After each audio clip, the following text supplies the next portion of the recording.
অন্তর্বর্তী সরকারের প্রধান উপদেষ্টা ডক্টর মোহাম্মদ ইউনূসকে ফোন করে অভিনন্দন জানিয়েছেন তুরস্কের president Recep Tayyip Erdogan.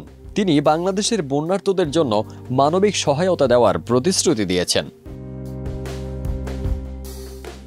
27 August প্রধান উপদেষ্টার প্রেস উইং থেকে গণমাধ্যমে পাঠানো সংবাদ বিজ্ঞপ্তিতে এ তথ্য জানানো হয়েছে। ফোন আলাপে বাংলাদেশের বন্যা দুর্গত এলাকায় জানমালের ক্ষয়ক্ষতিতে শোক প্রকাশ করে এরদোয়ান বলেন, তুরস্ক বন্যা দুর্গতদের মানবিক সহায়তা দেবে। বাংলাদেশের পুনর্গঠন প্রচেষ্টায় সহযোগিতা করার জন্য একটি উচ্চ ক্ষমতা সম্পন্ন প্রতিনিধি দল পাঠাবে তুরস্ক।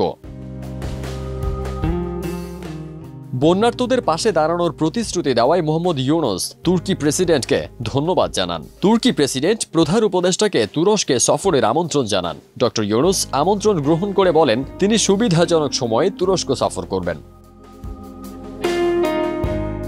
প্রধান উপদেষ্টাও প্রেসিডেন্ট এরদোয়ানকে বাংলাদেশ সফরের আমন্ত্রণ জানান। এরদোয়ানও আমন্ত্রণ সাদরে গ্রহণ করেন। ফারদিন সানি, দেশ রূপান্তর।